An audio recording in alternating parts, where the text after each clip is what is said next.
Hello everyone, my name is Alex and today I'm going to present you a webinar which is hosted by TokenMinds.net, which we will basically discuss some of the news of the last week. We will recap them. Then I would like to have an outlook on the general ICO market, how it's developing. Are we finally seeing live signs out of the bear market coming? I would like to present you one of the projects that I think is really hot and should catch some of your attention in order to not miss out on a nice opportunity if it happens indeed. And lastly, I would like to talk about the DevCon, what happened there, what concepts have been proposed that could innovate the space. Hashtag reversible ICO, DICO, things that are basically new to the space but might seem adoption in the next year to find, hopefully. So let's start first of all with the news. Last week, more probably some people will have seen it. I posted it in our community as well. Ethereum reaches 50 million unique addresses. I mean, Ethereum price has been going down since January 2018. But the usage of the platform didn't decrease. Unique addresses are being created, and it's a good indicator for us all that the service is being still used. As we all know, the #1 use case for Ethereum was fundraising and ICOing. Of course, ICOs are basically death right now, or not death, but they are sleeping in a winter, in a deep winter. And so the use case was or the traction is not as it has been back then anymore, but there are still stats as they underline here. 15 million new unique addresses since May 2018. And this means 100k addresses a day, which is a nice statistic for us in order to, the prices in reality doesn't matter because the fundamentals stay the fundamentals, and if you believe in the technology, you should not care about the volatility in the market. It's a highly volatile market, and so it happens that we're down by 90% since the all-time high, I guess. Now is the time to show your belief and really hold on to it. And these statistics give a nice summary that the network is still succeeding and still growing, and gives faith to some investors. And especially Ethereum has some good news coming up in the next, let's say, month. Yeah, I think it's month. We are talking about the thirdening. This guy here did a nice post. Let me see if I can find it. Oh shit, I actually searched for it already. Here. Exactly. This is a really bullish thing for Ethereum that is coming up in the next month, and that I think not so many people know about actually. I mean, I heard about it like 2 weeks ago, the first time. And it's quite good for me because I'm actually sitting on some ETH now by accident, if I can call it like this.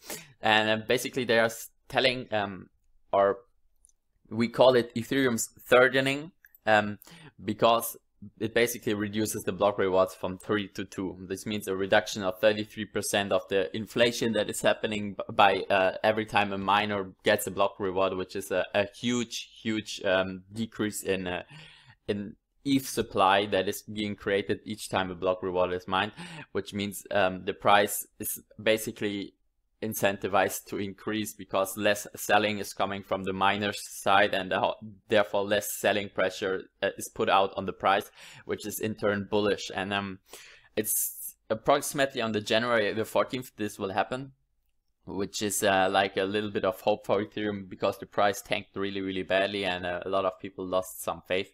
I guess, or I assume, that we will see some positive price movement correlation around this January the 14th. There hasn't been much of Ethereum news that one could trade because there was basically for the last half year nothing on news, but I'm quite sure that this is an event that will positively influence the price, or not quite sure, but I hope.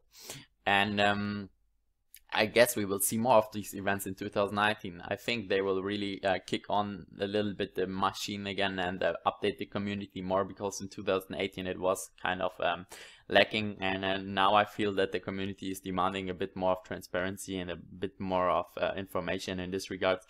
And I've been at the DEF CON, and they told also that by 2020 they have high goals to reach, and they explained a little bit more about why it took so long during the last 2-3 years in regards of their development.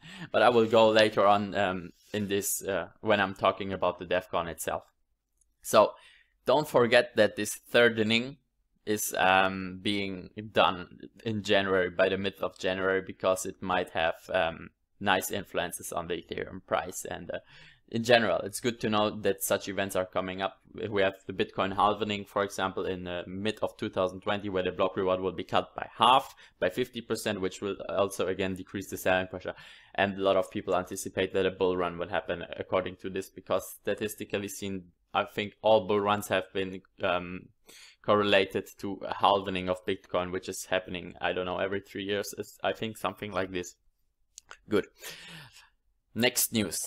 As some of you might have seen already, is 0x, the famous protocol 0x, is being forked because their token is not really making sense. I myself had the same opinion of the project. That's why I never invested in it when it was in the early days, and later on I didn't felt like anymore, because I felt that I missed out on something.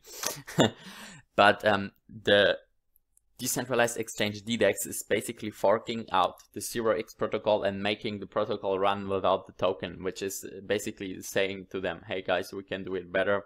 The protocol token itself is not needed. It's it's not thought out, and we can make a better ecosystem out of this by basically taking what you have and just deleting the token because it's poorly designed. And I think such occasions will happen more often, where a community is first of all has the necessary skills to do so, and secondly really sees that something is going wrong in the project, and it might really bring us in the right direction. I'm curious to see what will happen in the future out of Hydro. This is the company that is, or the project that is basically forking the 0x token or the 0x protocol. And yeah, we should watch this soon, and I guess some more things like this will happen to open source projects, because when there's a flaw in the system and the people can literally see it and they have the skills to do it better, why not do it better and maybe get all the traction on the new product instead of the old product that is basically not as efficient, but maybe has a better component of fundraising because it has a 0x token that is useless in no, basically. Good.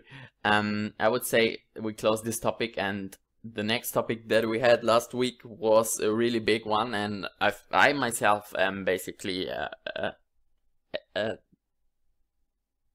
am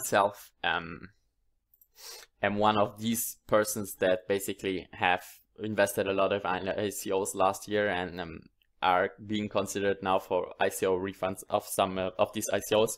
The criteria here for is basically that an ICO that's sold to US investors by pooling, by whatever, without conducting KYC and all the shit, is basically obliged to have sold a security that is illegal, that has not been issued by through the SEC, and therefore these ICOs have to do refunds, or are forced, not even forced, but it's right now 2 projects have been forced to do this. It's called Paragon, and I don't remember the second project, but these projects are basically now benchmark cases for all the other ICOs, because if they are getting sued and told, guys, you had non-registered security with which you issued funds, then basically all the other ICOs will also be in the same category. And Pantera, one of the biggest hedge funds here, is talking about that 25% of ICO fund holdings could be impacted by such thing. And the good case for ICO investors is basically that if the ICO has failed and it dropped below price, it may happen that the jurisdiction of the US will really force these ICOs to return you your money. Problem with this is that most of the ICOs may be already bankrupt by then if they don't cash out the ETH. We for example invested at 1000 ETH and the ICO is dropping to 100 ETH, the price is dropping to 100 ETH, and the ICO didn't cash out, or cashed out only a little margin. You can imagine that we would not be out a dollar refund anymore, because the dollar refund would basically make them broke. They would not have an opportunity anymore. or maybe indeed the projects will have to go bankrupt and return all the money that they raised and that they have left to their investors. But some people are really expecting that some or many refunds will happen due to the fact that the US legislation will sue these projects or track them down and basically force them because they sold to US investors. There are even sites where you can basically cooperate with the SEC and tell them what happened. And I'm actually also like, I have ICOs that belong into this category, and I should think also about talking to the SEC and telling what they did to US investors. Even though I myself am sitting in Germany and am not US citizen, the US legislation has a really long arm, and if they force the refund for US investors, they will force it most probably also for the others as well. So we're on a good side there. And I'm really keen on how to see how this develops, basically, because I would be keen on getting a US dollar refund if I invested at 1,000 ETH. It would be a really nice trade, if you ask me. But yeah, we will see. I don't want to expect anything, and it will take probably really long. But it's a really interesting topic that you should definitely watch. And as the last thing, or as one of the last things that I took to report for you, is basically we had huge news coming up that stablecoin project Basis is shutting down. And Basis is one of the biggest stablecoins there were. They raised 133 million. There were backers from A16Z, Andreessen Horowitz, Stanley Druckenmiller, Lightspeed, Bain Capital. There was a lot of VC funding of really top and high class VCs, and they betted on it. And the project basically stated from the beginning on that there is like a fair chance that it fails because it is heavily algorithmic and it does have to comply with some regulation. And that basically investors will receive 80% of the funds back when the project fails, indeed. And it happened. The regulation didn't work out as they wanted. The lawyers decided that basically it's not working in the US legislation, and Basis is basically, if you check basis.io, I guess they already wrote it out on their homepage, I heard. If you check it, here it's written that they are refunding all of their investors. And now the interesting thing is some pool groups I'm in basically contributed in ETH when it was packed at $1,000, and now is the big question, do they get it in dollars or do they get it in ETH? Nobody knows yet. It would be good if they get it in dollars, of course, but we will see how Basis will play it out, and if they cashed out their ETH or not is also a really interesting question. If you ask me, it's highly interesting to see that such a big project had failed, even though they raised 133 million US dollars and had top high tier VCs that supported them.